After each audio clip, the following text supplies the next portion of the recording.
Hello guys, good afternoon. আমি আপনাদের শম্পা দত্ত। আজকে আবার একটি নতুন রেসিপি নিয়ে চলে আসলাম।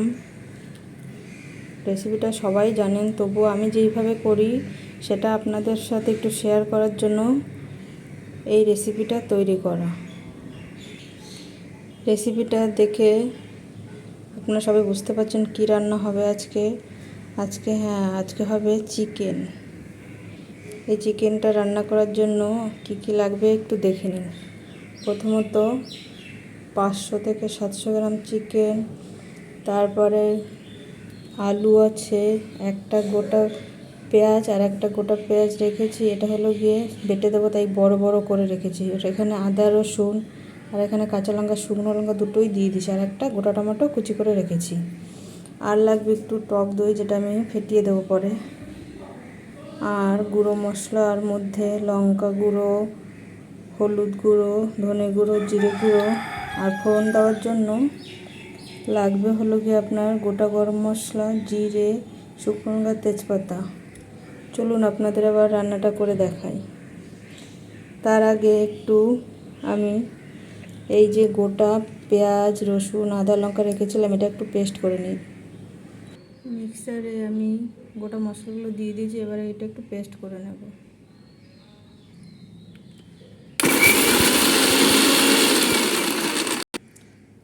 পেস্টটা অর্ধেক করে এরপরে এর মধ্যে আমি টমেটোর টুকরোগুলোও দিয়ে দেবো পেস্ট করার জন্য। দেখুন মশলাটা আমার ভালো করে পেস্ট করা হয়ে গেছে। এবার এটা তুলে নেব বাটিতে।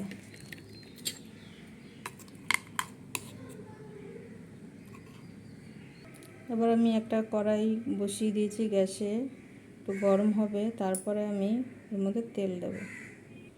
আবার ফিরে আসলাম, কড়াইটা এখন গরম হয়ে গেছে, এবার পরিমাণ মতন তেল দিয়ে দেবো। আর এই চিকেনটা আমি সর্ষে তেলেই করব, অনেকে আবার সাদা তেলেও করেন, সেটা করতেই পারেন, আপনাদের অপশনাল। এবার এর মধ্যে আমি ফোড়নগুলো দিয়ে দেবো, গোটা মশলা যেটা রেখেছিলাম।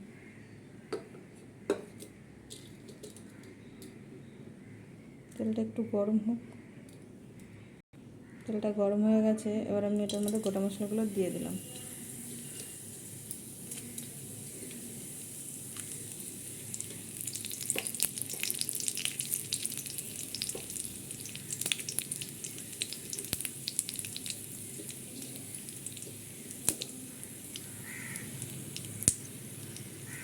এবার আমি মশলাটা ভেজে নেব ভালো করে। একটু ভাজা হলে তারপরে পেঁয়াজ কুচিটা দিয়ে দেবো।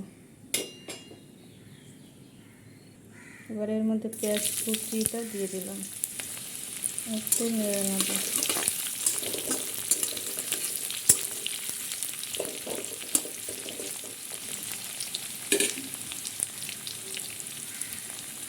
হালকা পেঁয়াজটা ভাজা হয়েছে কোনো এর মধ্যে এবার ডুমো ডুমো করে যে আলুটা রেখেছিলাম ওটা আমি ভেজে দেবো। অনেকে এটা আছে আগে ভেজে নেন, আমিও অনেক সময় ভাজি, কিন্তু আজকে এরকম করে একটু দেখলাম, আপনারাও দেখবেন কেমন লাগে খেতে, চেঞ্জ হয় না রান্নায়। এবার এটা আলুটা লাল লাল করে ভাজা পর্যন্ত আমি ভেজে নেব। এই আলুটা ভাজার সময় একটু অল্প পরিমাণ আমি নুন দিয়ে দেবো, যাতে আলুটা তাড়াতাড়ি ভাজা হয়ে যায়।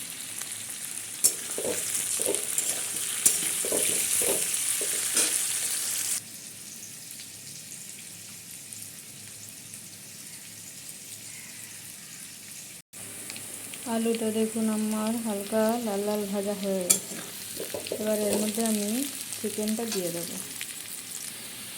আগে থেকে ধুয়ে রাখা চিকেনটা আমি দিয়ে দিলাম এর মধ্যে।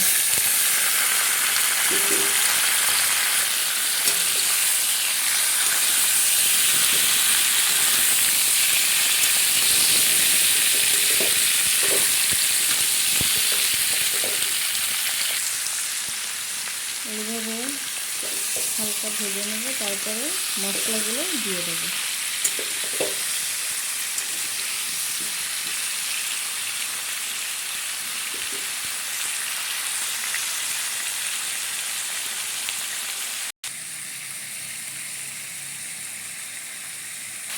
চিকেনটা দেখুন হালকা ভাজা হয়ে গেছে।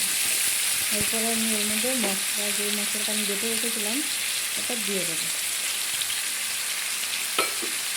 এক এক করে গুঁড়ো মশলাগুলো সব দিয়ে দেবো।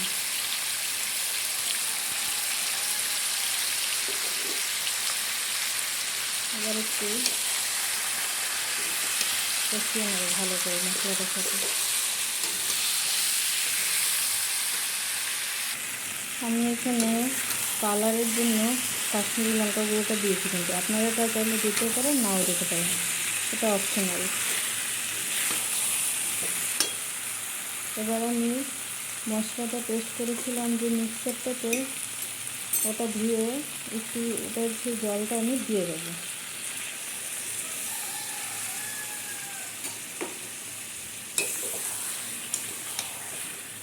এবার এইভাবেই 5 থেকে 7 মিনিট আমি কষিয়ে নেব। আমি যে দইটা রেখেছিলাম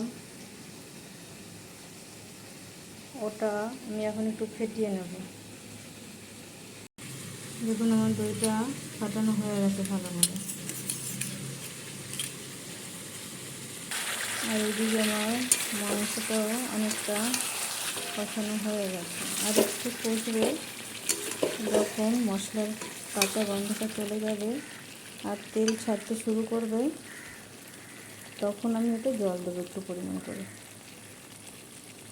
এখন আমি এই মাংসের ঝোলটায় জলটা, যে জলটা দেবো সেটা একটু গরম বসিয়ে দেবো। গরম জল দিলে মাংসের স্বাদটা আরও ভালো হয়। গরম জলটা আমি গ্যাসে বসিয়ে দেবো। হালকা গরম হলে গ্যাসটা বন্ধ করে দেবো। তখন দেখুন মাংসটা কষানো আমার হয়ে গেছে। এরপর আমি অল্প পরিমাণ জল দিয়ে দেব।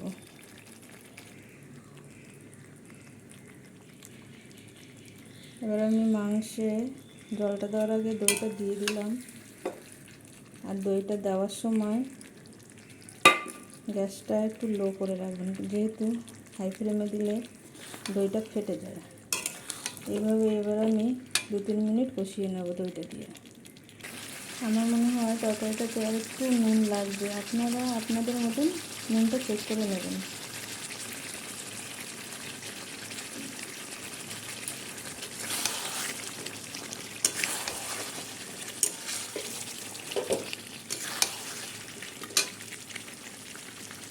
দেখুন বন্ধুরা, মাংস যেটা কষিয়েছিলাম সেটা থেকে এখন তেল ছাড়তে শুরু করে দিয়েছে। তেল ছাড়তে শুরু করলে বুঝতে পারবেন মাংসটা কষানো হয়ে গেছে এবং মশলাটাও সম্পূর্ণ ভাজা হয়ে গেছে। এবার আমি যে গরম জলটা করে রেখেছিলাম ওটা আমি দিয়ে দেবো।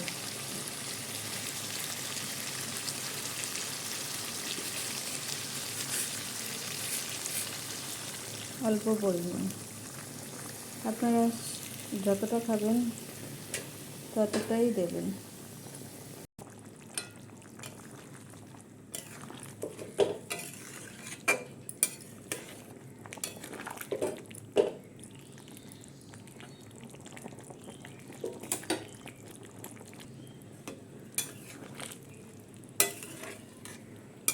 এবার এইভাবেই হাই ফ্লেমে 5 থেকে 7 মিনিট আমি ঢেকে রাখবো।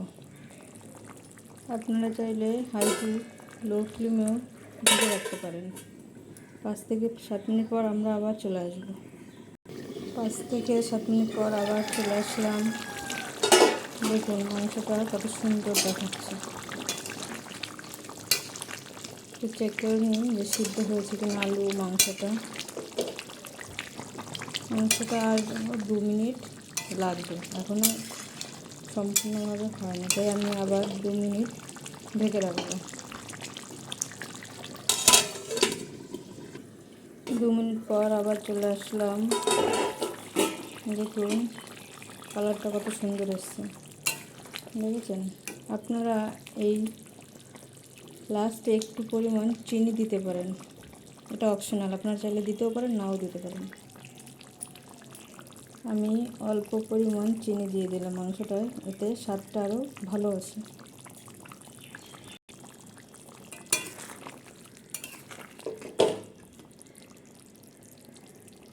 বন্ধুরা, আপনাদের প্রথমে আরেকটা কথা বলা হয়নি, আমি লাস্টে একটু অল্প পরিমাণ কস্তুরি মেথি দিয়ে দেবো একটু। আপনারা চাইলে এটা দিতেও পারেন, নাও দিতে পারেন। আমার এটা ভালো লাগে তাই আমি একটু দিলাম।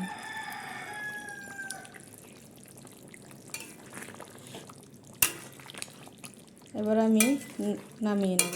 তরকারিটা হয়ে গেছে।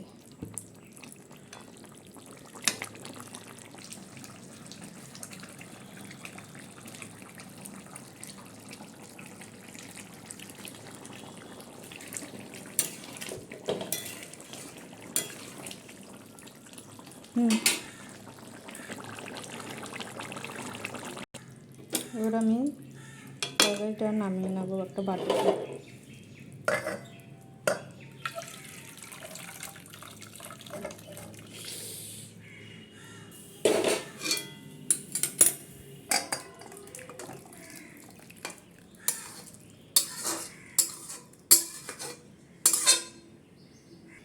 এই দেখুন আমি ঝোলটা এবার নামিয়ে নিলাম।